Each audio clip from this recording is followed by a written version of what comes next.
He's one of the most popular candidates now running for Congress in the country. He's Lieutenant Colonel Alan West, running for the 22nd Congressional seat in Florida. He's a retired Army veteran, third of four generations of military servicemen in his family. And he is running on a Republican ticket trying to unseat the incumbent, Congressman Ron Klein. And he famously said the first thing he's going to do when he gets elected is demand Nancy Pelosi hand over her speaker gavel. Colonel West, good to have you with us. Hey, thanks so much, Lou, and it really is an honor to be with you this afternoon. Well, it's a delight to talk with you. So tell me about the choice to run for Congress. What is motivating you? Well, I think one of the things, it goes back to, my father was a World War II veteran, and he raised us to understand there's a sense of service, sacrifice, and commitment that he raised in his sons, and we pass that on to the subsequent generations because this is a great country. So for me, after hanging up the fatigues and the boots and seeing what's going on in our country, and when people came to me and asked me if I would continue to serve, I just put on a suit and tie, and now I going to take the fight to a different hill, and that's Capitol Hill, because I think it's so important right now that we get principled type of leadership there that understands the right type of conservative values that have made this country great, being it the fiscal conservatism, being it understanding our national security, and really, protecting our borders, our culture, our language, and all the things that have made this a great country in 233 years. You've been also very outspoken about producers versus non-producers. And a sense of entitlement in a large part of our society. Yeah. What can we do about that, in your view? Well, I think one of the critical things, and if you look and you can see why all of a sudden Ayn Rand's book Atlas Shrugged is again one of the top sellers, because back in 1957 she talked about the production class against an entitlement class. And a couple of weeks ago, when the statistic came out that 47% of Americans are not paying taxes, but yet those 47% of Americans still vote, it's very easy to leverage them against the other 53% by promising them free housing, free education, free cars, free appliances, free cell phones, and free health care. Just a whole You mean like this administration is doing? And that's what I'm getting to. And so right now you have a new style of, I call it the 21st century class warfare that's happening in America. And I think the most important thing we have to do is reform our tax system. The progressive tax system that we have in America is failing. Everyone has to have skin in this game. And that's why I'm a proponent first and foremost for a flat tax. I believe that we can get to a consumption tax or a fair tax.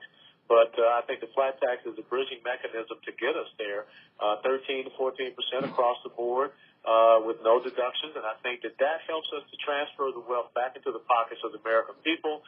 It gets it out of Washington, D.C., where it's being wasted. And I think we also need to cut the corporate business tax rate, which we see at 33, 35%, down to 16 to 17%, so we can start hiring Americans, we can get back to producing, and, not being so dependent upon outsourcing jobs to overseas. Yeah, as you know, that's one of my issues that I have a hard time with corporate America on, is why they have chosen to, irrespective of the consequences, or the fact that we have empirical evidence as to how harmful that is to our economy, that they continue to do it. You also focus on illegal immigration. I've been saying for some time here, this time for a solution is now. We've had the restrictionists with one view. We've had the open borders amnesty advocates with another, corporate America with one view.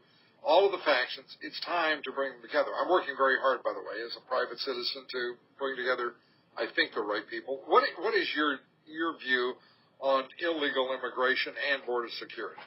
Well, illegal immigration, I emphasize the word illegal, is the multi-headed hydra that affects our national security, affects our economy.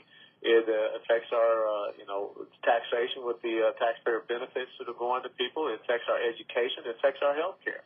And I think that when you look at what's happening along our borders now, it's a war going on down there. We have Americans that are being told that they need to get protective vests like soldiers in a combat zone. Right. We have people that are being killed with cross-border raids. I mean, this is shades of Pancho Villa. So I think that we have to get tough on what we're doing. We need to secure our borders first and foremost. We need to enforce laws. I mean, you look at what the state of Oklahoma did when they stopped giving state benefits to illegal immigrants, and they left the state. So I think that we don't need to sit around and talk about having buses going around rounding people up, but we should not be casting our pearls before people that are here illegally. And I think that's the most important thing, is to cut off the benefits that go to illegal immigrants. We've got to focus on Americans, and we have to focus on the solutions that protect Americans. And as I said, come back to create jobs for American citizens. And that's why I talk about cutting that corporate business tax rate, so they don't have an excuse anymore. And I think that that'll help us in the long term. Yeah, where do you stand? The president's going to be in New York Thursday to push for financial reform, including the Volcker Rule, which some people say is similar to reasserting Glass-Steagall, that is, dividing investment and brokerage from commercial banking. What are your thoughts on it? Well, one of the key things I think no one is talking about is President Obama is complicit in the economic meltdown that happened in 2008. When he was a community organizer, he was working with Acorn and training them on how they could go in and pressure banks to do the subprime mortgage lending. He also voted for the TARP. He was heavily supported by Wall Street during his run in the presidency in 2008. I think the most important thing, Lou, is that we have the Banking Committee in the Senate. We have the House Finance Committee. Those guys aren't doing the job with the proper oversight. We're not talking about Fannie Mae and Freddie. We're not talking about the FHA. We're not talking about any of those government organizations that need to be properly reformed as well. You know, the thing is this: in the free market system, there is risk. And the CEOs or the heads of these organizations, banks and companies, they need to learn to mitigate the risk. I don't believe in bailouts. I don't believe in anyone is too big to fail. I believe that constructive destruction is what made America what it is. We're not riding around in horse buggies anymore. So I think that the first and foremost, we need to make sure that the people that are sitting there on Capitol Hill are doing what they're supposed to do as far as oversight and enforcing